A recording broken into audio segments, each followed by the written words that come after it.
Robert Kiyosaki, the author of the book Rich Dad, Poor Dad, says that earning money is a science that is not taught in schools.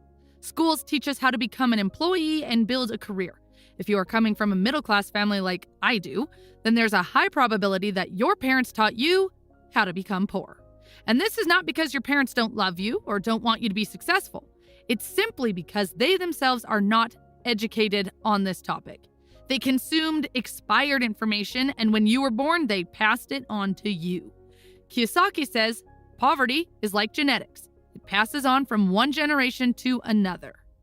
Rich Dad, Poor Dad is one of those finance books that I wish I had read when I was 14 or 15 years old. I strongly recommend reading the book or watching this video because I will be doing a detailed summary of all 7 key lessons. Lesson number 1, the rich don't work for money. When he was 9 years old, Robert and his childhood friend Mike weren't invited to a classmate's beach house because they were poor kids. Robert came home and asked his dad how to become rich, and the only response he got was, "You have to learn how to make more money." Even as a kid, Robert understood that this advice wasn't going to help him to become rich. Robert's father, whom Robert calls his poor dad, was a teacher and made a good living, but always struggled financially. Seeing how determined Robert and his friend Mike were to learn about making more money, Robert's dad, the poor dad, advised them to go and talk to Mike's dad, whom Robert called his rich dad. Both Robert and Mike were quite surprised because Rich Dad wasn't rich yet. Plus, he never finished 8th grade, but ran multiple successful businesses. Nevertheless, they went to meet Mike's dad. On the day of the meeting, he asked them if they were ready to learn how to make money. They were excited and nodded their heads quickly. He then made them an offer. He said that he would teach them how to make money, but not in a classroom style. He would only teach them if they worked for him. According to him, he would be wasting his time if they just wanted to sit and listen as they did in school. They could learn faster if they worked for him. Robert wanted to ask a question, but he didn't give them a chance. He said if they couldn't make up their mind decisively, then they would never learn to make money. Opportunities come and go, and being able to know when to make quick decisions is an important skill. They knew they had to make a decision. Robert and Mike looked at each other and both agreed to take the offer. Mike's dad was pleased and said he would pay them 10 cents an hour, and they would work 3 hours every Saturday. Even though Robert had a softball game that day, he chose to work and learn instead of playing. He knew this was his opportunity, and he didn't want to waste it. So, Robert and Mike started working for Mrs. Martin, who was an employee of Mike's dad, and used to take care of a small supermarket. They were the kind of stores where people bought essentials like milk, bread, butter, and cigarettes. The only problem was that the stores didn't have air conditioning, so they had to keep the doors wide open to the road and parking lot, which meant that dust would swirl and settle inside every time a car drove by. Their job was to take canned goods off the shelves, brush them with a feather duster to get the dust off, and then restack them neatly. It was mind-numbingly boring work. They worked for 3 hours every Saturday and got paid 30 cents, which was not very exciting for them, since one comic book cost 10 cents back then. They did it because they wanted to learn how to make money. But after 3 weeks of doing this, Robert was ready to quit. He felt like a slave, working for just 10 cents an hour, and hadn't even seen Mike's dad since the first meeting. So, at lunchtime on the 4th week, he told Mike that he was quitting. The school was boring enough, and he didn't want to waste his Saturdays doing this job anymore. He was done.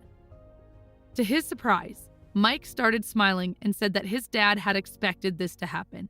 He had told Mike to meet with him when Robert was ready to quit. It made Robert mad, but Mike said that his father's way of teaching was different from Robert's parents. He didn't like to lecture and used experience as a way of teaching. Robert agreed to meet with Mike's dad the following Saturday to hear him out. Even his real dad was angry with Mike's dad. Robert's poor dad had advised him to demand a raise of at least 25 cents an hour and to quit if he didn't get it. When Robert arrived at Mike's house, he was made to wait in line for 45 minutes before Mike's dad finally appeared. Frustrated and angry, Robert told Mike's dad that he had not kept his end of the bargain. He had promised to teach him if he worked for him, but he had not fulfilled his promise. Robert accused him of being greedy and not respecting his employees. He asked Robert if teaching meant talking or giving a lecture, and Robert replied with a nod. Rich Dad told him that life is the best teacher of all and that most of the time, life does not talk to you.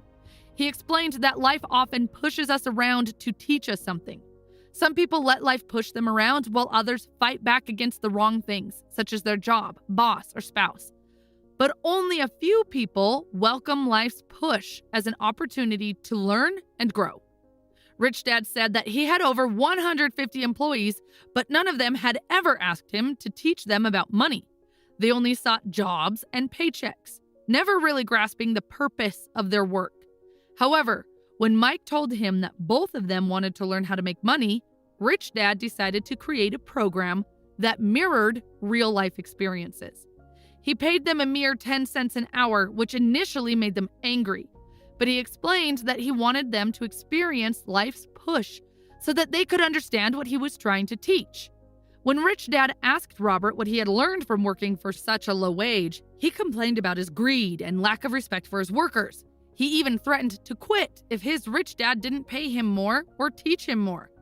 Rich Dad explained that most people would do exactly what he was suggesting: quit and look for a higher paying job. However, this usually wouldn't solve their problems.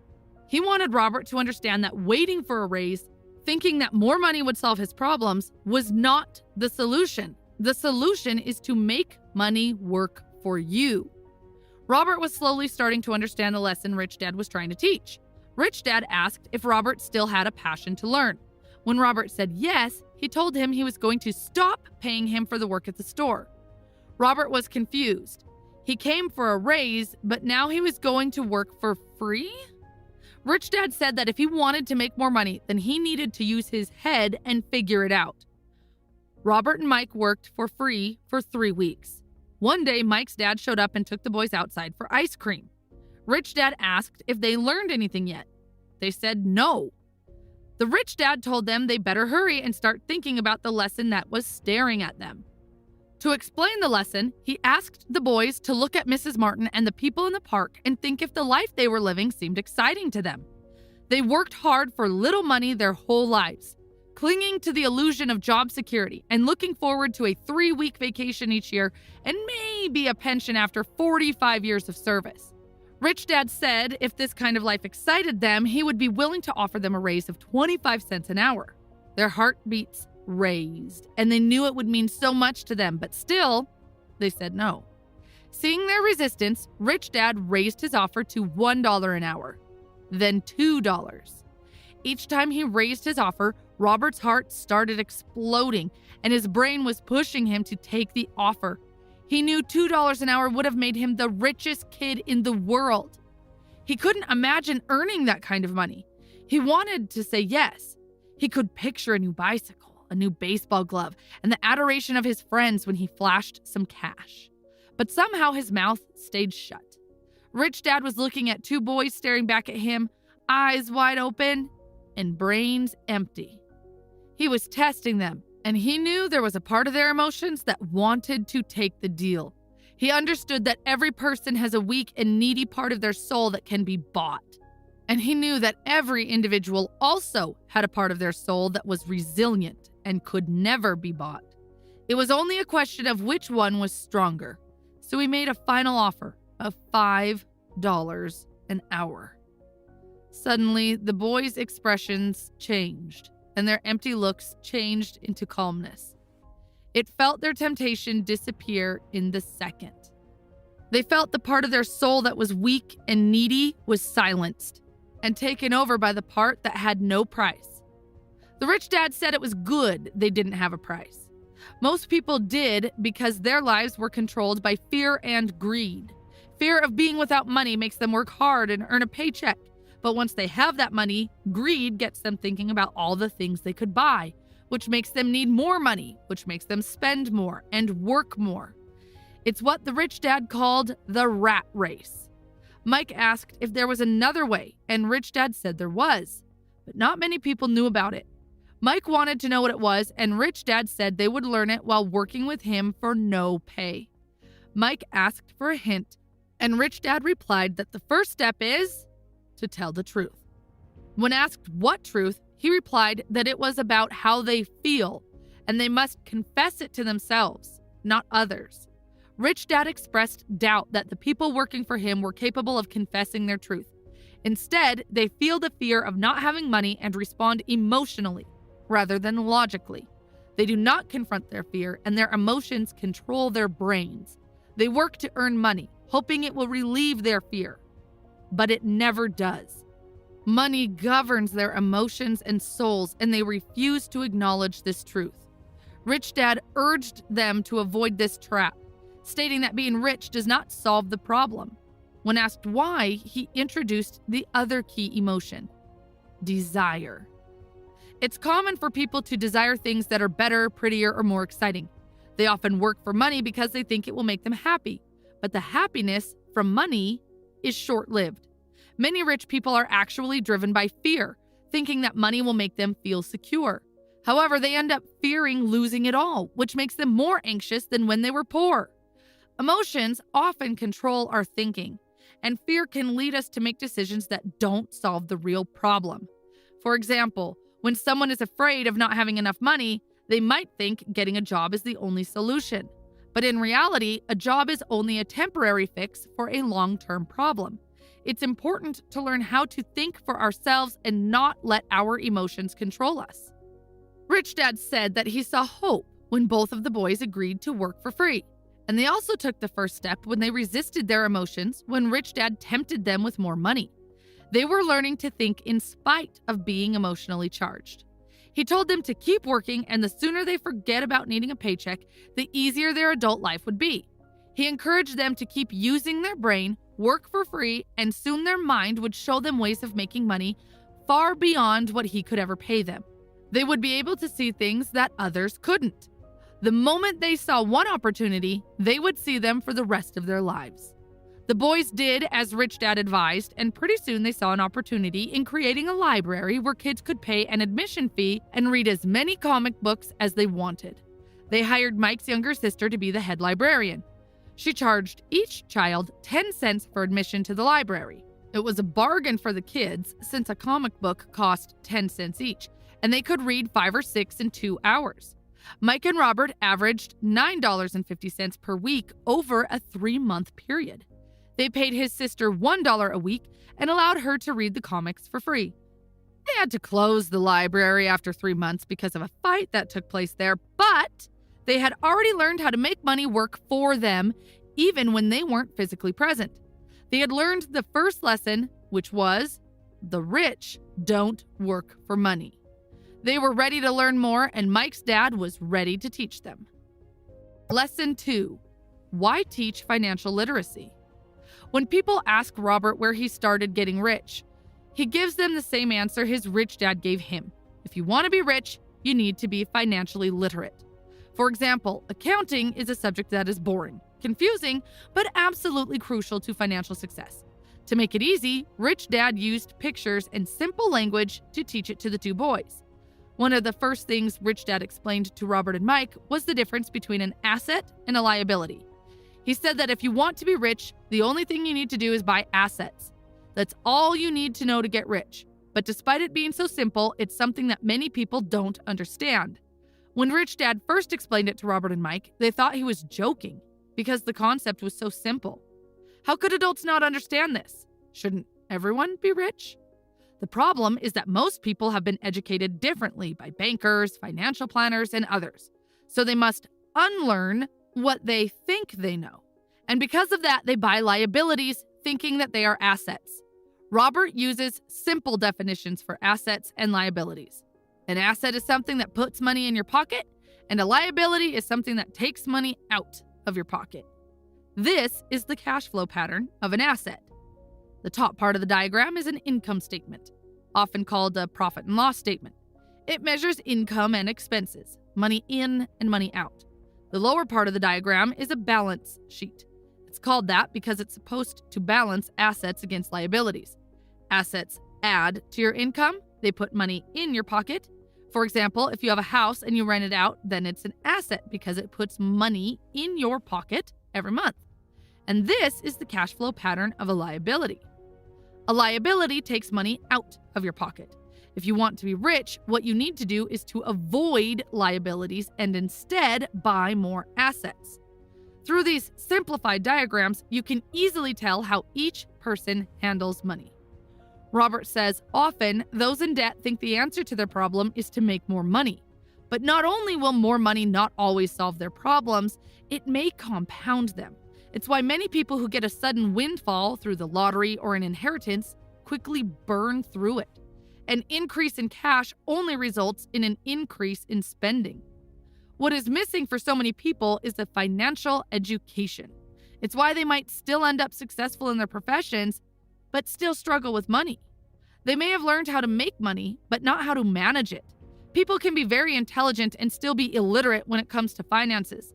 They learned how to work hard for money, but not how to make their money work hard for them.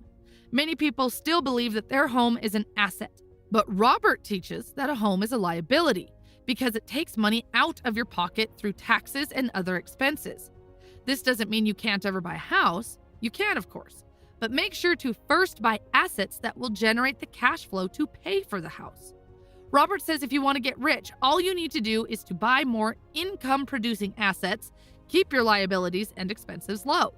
And when will you know that you already have enough wealth? Robert uses the following definition for wealth. Wealth is a person's ability to survive so many number of days forward, or if I stopped working today, how long could I survive? Another way of stating it, wealth is the measure of the cash flow from the asset column compared with the expense column. When your assets generate enough income to cover your expenses, you are wealthy, even if you are not yet rich. Lesson 3, mind your own business. A friend of Robert heard Ray Kroc, the founder of McDonald's, speak at the University of Texas in 1974. Afterward, Ray agreed to join the students at their favorite hangout for a few beers. He asked the students what business he was in. At first, they laughed, and then they answered that he was in the business of selling hamburgers, of course. But Ray told them he was not in the hamburger business, but in the real estate business. He knew that the land and location of each franchise were the most significant factors in its success. Today, McDonald's is the largest single owner of real estate in the world, owning some of the most valuable intersections and street corners around the globe. There's a big difference between your profession and your business. Often, Robert asks people, "What's your business?" And they say, "Oh, I'm a banker." Then he asks them if they own the bank. And they usually respond, "No, I work there." In that instance, they have confused their profession with their business. Their profession may be a banker, but they still need their own business. So many people work for everyone else: their employer, the government, taxes, and the bank, mortgage. What Ray Kroc and Rich Dad knew was secret number 3 of the rich. Mind your own business. Don't spend your whole life working for someone else. Too many people spend their lives minding someone else's business and making them rich. Minding your business doesn't mean starting a company, though for some people it will. Instead, your business revolves around your asset column, not your income column. Keep your daytime job, but start buying real assets, not liabilities that lose value as soon as you walk out of the store. Keep expenses low, reduce liabilities, and diligently build a base of solid assets. Parents need to teach young people this before they leave home so that they understand what a true asset is and won't find themselves trapped in a lifestyle of debt. Robert says real assets fall into the following categories: businesses that do not require his presence. He owns them, but they are managed or run by other people. If he has to work there, it's not a business, it becomes his job. Number 2, stocks. Number 3, bonds. Number 4, income-generating real estate. 5, royalties from intellectual property, such as music and patents. 6, anything else that has value, produces income, or appreciates and has a ready market. Acquire assets that you love. Robert loves real estate and thus spends most of his time thinking about and shopping for it. If you don't like real estate, don't invest in it. Even while working for Xerox, Robert minded his own business. He kept his day job and slowly built his asset column. The more he understood accounting and cash management, the better he was at analyzing investments and eventually building his own company. He doesn't recommend people start a company unless they really have the desire to. Otherwise, he advises them to keep their day job and mind their business, building and keeping their asset column strong. As cash flow grows, you can indulge in luxuries, but only if the cash flow supports them. Build the asset column and let the income generated by those assets pay for the luxuries. When assets generate enough income to cover luxuries, that's when you can buy them. Lesson 4. The history of taxes and the power of corporations. Many people see Robin Hood as a hero, taking from the rich and giving to the poor. Rich Dad did not share that opinion. He called Robin Hood a crook. Though the popular sentiment is that the rich should pay more in taxes and give to the poor, in reality, it's the middle class that is heavily taxed, especially the educated upper income middle class. To understand how this happens, Robert gives a brief history of taxes. In England and America, originally there were no taxes, only occasional temporary levies to pay for such things as wars. In 1874, England made income tax a permanent levy on its citizens. And in 1913, America made an income tax permanent. These countries were able to get taxes accepted by the majority because they were first levied only against the rich. However, although income tax was designed to punish the rich, it wound up punishing those who had voted for it, the poor and middle class. Rich Dad explained that he and Poor Dad were opposite. Poor Dad, as a government employee, was rewarded if he spent money and hired people, making his organization larger. But for Rich Dad, the fewer people he hired and the less money he spent, the more he was respected by his investors. Poor Dad sincerely believed the government should help people. For Robert, it was a challenge to work for one of the biggest capitalists in town and go home to a prominent government leader. It wasn't easy to know which dad to believe. But over time, as Robert studied the history of taxes, he saw an interesting perspective. As the government's appetite for money grew, taxes soon needed to be levied on the middle class, and from there it kept trickling down. But the rich saw an opportunity because they don't play by the same set of rules. Corporations, which became popular in the days of sailing ships, offered a way around taxes. Understanding the legal corporate structure gave the rich a steep advantage and allowed them to outsmart the intellectuals. A corporation is simply a legal document that creates a legal entity. It's not really a thing, not a factory or a group of people, but it offers a lower income tax rate than individuals have. This is why most wealthy people on the planet don't pay taxes or pay very little percentage of their income as taxes. Attempts to punish the rich rarely work because the rich find ways to minimize their tax burden. Lesson number 5, the rich invest money. Our mind is the most important asset. If you train it right, millions can be made from a simple idea or an agreement. If you increase your financial intelligence, you will start seeing things that others don't. In other words, you'll start inventing money. For example, in the early 1990s, the economy in Arizona, USA was terrible. When most people were scared and warned about the economic crash, Robert and his wife, Kim, made a lot of money. Robert gives an example of buying a house worth $75,000 for $20,000. They had to put $2,000 down as a down payment, but they didn't have it. So they asked a friend to lend them $2,000 for a $200 fee. The friend agreed, and while the purchase was being processed, Robert ran an ad advertising the same $75,000 house for only $60,000 and required no down payment from the buyers. As soon as the house was legally his, he sold it in minutes, and the $40,000 was created almost out of nothing. Total working time? 5 hours. What this simplified example illustrates is how ideas can create hundreds of thousands of dollars if you improve your financial intelligence and see what others miss. Robert says, markets go up and down and investments come and go. The world is always handing you opportunities of a lifetime. You simply need to be able to see them. The more you develop your financial intelligence, which takes time, the more opportunities will be offered to you. There are many changes ahead in our world, and developing your financial IQ allows you to see that future of change through the lens of excitement, not dread. You'll see the opportunities and act on them, as opposed to those who allow their fear to keep them on the sideline, watching others move boldly forward. For example, land was wealth 300 years ago. Later, wealth was in factories and production. Today, wealth is in information. But information flies around the world at the speed of light, and this process will be faster and more dramatic as time passes. Lesson 6. Work to learn, don't work for money.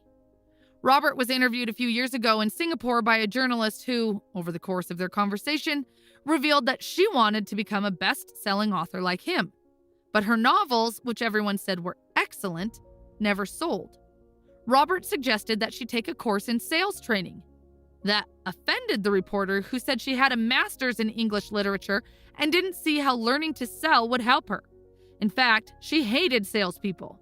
When Robert pointed out that he was a best-selling author, not a best-writing author, she replied that she would never step so low and learn to sell, and left the interview. There are talented people all around us who struggle financially, just like that reporter. In the words of one business consultant, they are one skill away from greatness. When it comes to money, the only skill most people know is to work hard. If that reporter took some courses in sales, then got a job at an advertising agency, she would learn a lot about sales, and then she could use that knowledge to sell more novels. When Robert came out with his first book, If You Want to Be Rich and Happy, Don't Go to School, a publisher suggested he change the title to The Economics of Education. But Robert knew that such a title wouldn't sell. Even though he is pro-education, he chose a title that was controversial because he knew it would get him on more TV and radio shows. And it worked.